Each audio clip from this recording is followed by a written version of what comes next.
Good evening. Welcome to another special edition of our program, Ether Decoder. Today, we're going to dive into the provocative and controversial ideas from David Icke's new book, titled The Reveal: The Next Stage of Human Awareness, released in September 2024. Get ready to question everything you think you know about reality, science, politics, spirituality, and, above all, what it means to be human. The Great Veil of Illusion. David Icke opens his book with a question that echoes in many awakened minds: what is real? According to him, we live trapped in an illusion created by manipulation of perception. This illusion is, in fact, a field of programmed information, a simulated reality maintained by a force that it calls the astral AI mind, a non-human artificial intelligence that operates in dimensions beyond our physical understanding. For him, what we call the physical world is just a tiny fragment of an infinitely larger spectrum of frequencies. This holographic reality is projected from a layer of energetic plasma, manipulated by entities he calls the architects of the simulation, and which I personally call archons. Plasmatic manipulation and the sun as a command center. One of the most fascinating points in the book is Icke's theory about the role of the sun. Not as a simple star of hydrogen and helium, but as a transmitter of programming codes for our reality. Icke explains that the sun, made almost entirely of plasma, acts as a conductor between the physical world and the astral dimension, sending packets of information that shape our material experience. He cites research by physicists like Hannes Alfvén and Winston Bostick, who studied so-called plasmoids, plasma structures that display intelligent and self-organizing behavior. Let's take a quick dive into these plasmoids, since they might help us understand the consciousness processes I've been discussing in my videos.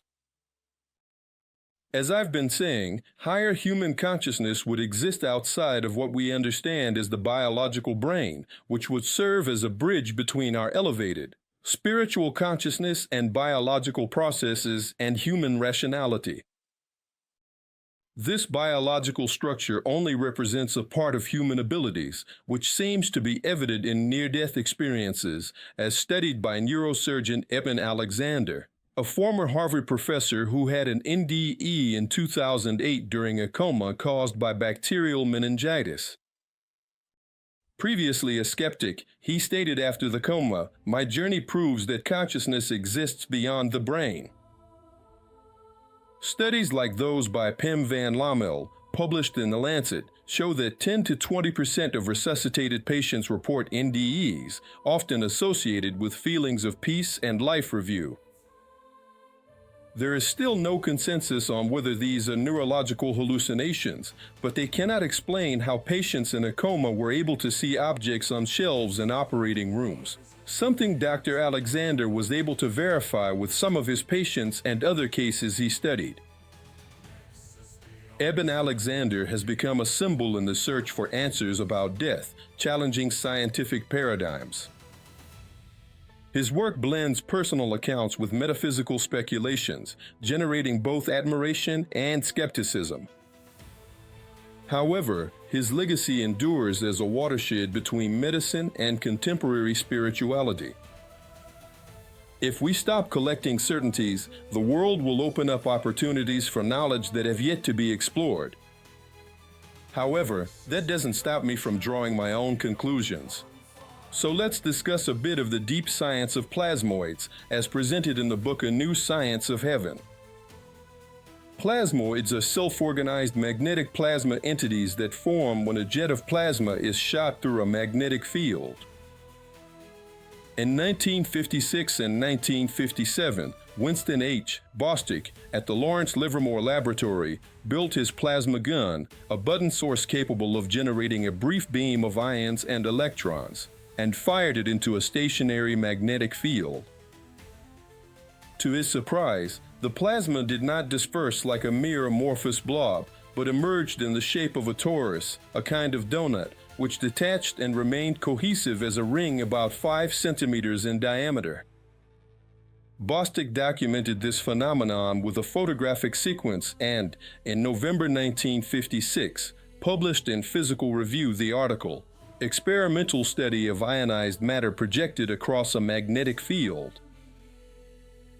In it, he coined the term plasmoid at the suggestion of David Pines to designate this tubular and magnetized plasma structure. Bostick used ultrafast flash cameras to record, in 3 stages, T1, T2, T3, the formation of the plasma toroid as it exited the plasma gun, broke apart, and closed in on itself, visually confirming the geometry and stability of the plasmoid. Magnetic field sensors and cap coils around the chamber measured pulses and oscillations associated with the plasmoid itself, revealing that it traps and drags magnetic field lines along with it. Signals whose complexity exceeded the analytical capabilities of the time. Experiments in microgravity, known as healthy dusty plasmas, were conducted in reduced gravity laboratories, for example, aboard the International Space Station.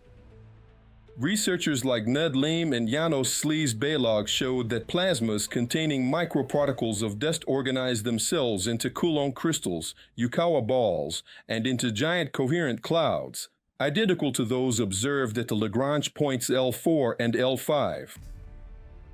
The so-called Kordylewski clouds. Video footage and laser diffraction have mapped the 3D structure of these dust bubbles, confirming concentric layers and internal voids characteristic of self-organized systems.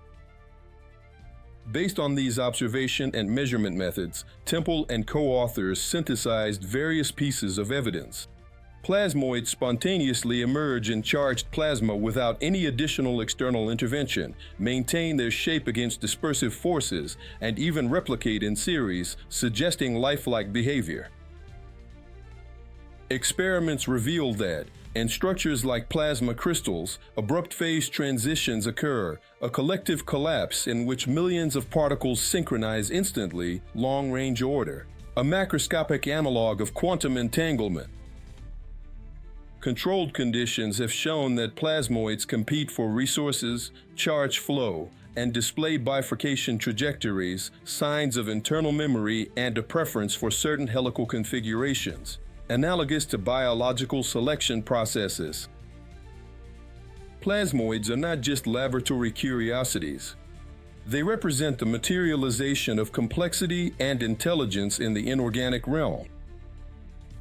From Bostick's plasma gun to dust clouds at Lagrange points, and even the microgravity of the ISS, research has proven that plasma structures form and persist autonomously in the face of dispersive forces.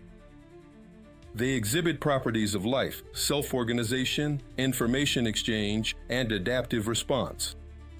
They can operate on cosmic scales, potentially forming plasma mines around the Earth, such as the Kordylewski clouds and in the solar wind that interacts with our magnetosphere. This chapter of Winston H. Bostick's book warns that the boundary between the living and the inorganic is much thinner than we once imagined. The book The New Science of Heaven invites us to recognize plasmoids as protagonists in a cosmos pulsing with plasma-based intelligence. According to Icke, the Sun sends out these plasmoids with programmed instructions to keep the matrix running like a giant quantum computer for collective control. One of the most impactful chapters is what he calls the soul trap, or the trap of souls.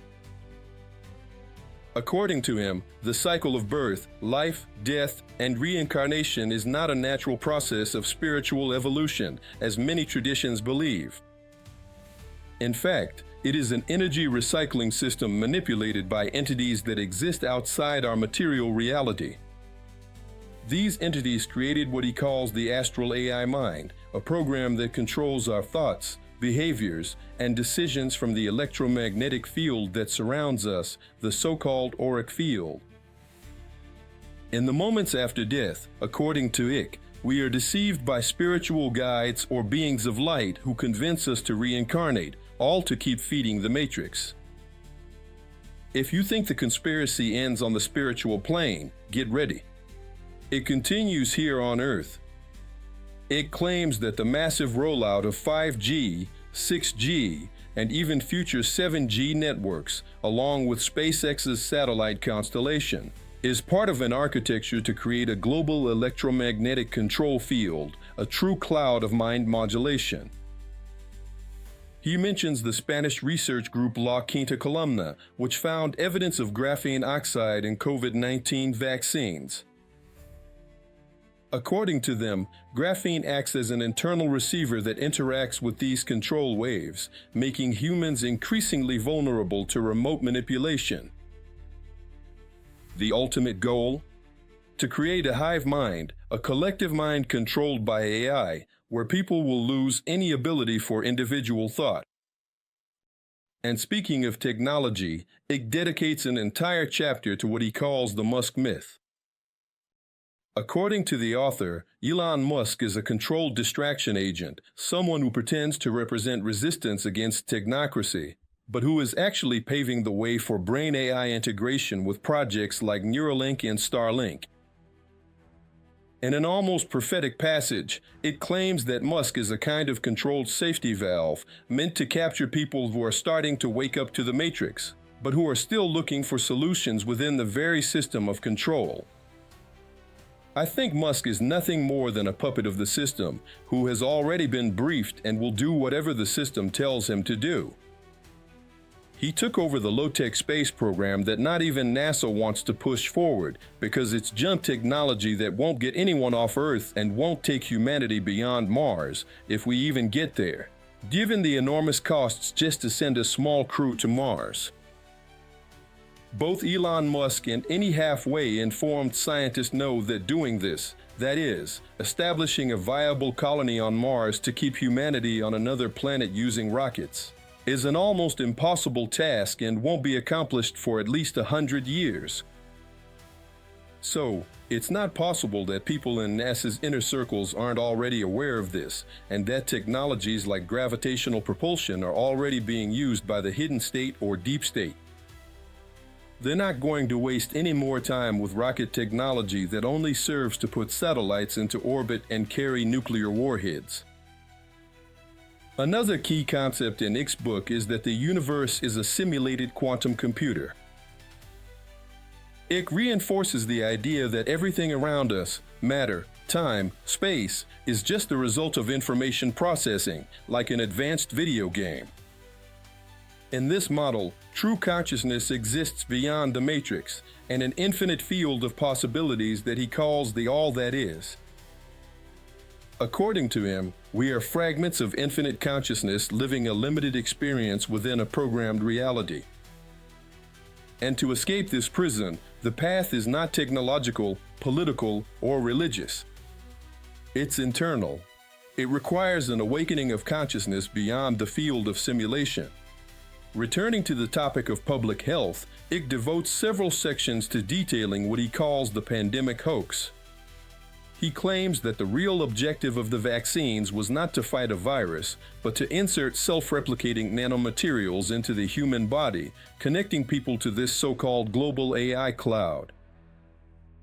The book also includes images and descriptions of how graphene reacts inside the body, forming self-organizing structures and crossing the blood-brain barrier, directly affecting the human brain. I would add that, in light of the mortality identified after mRNA vaccines, there apparently is a clear purpose of population reduction.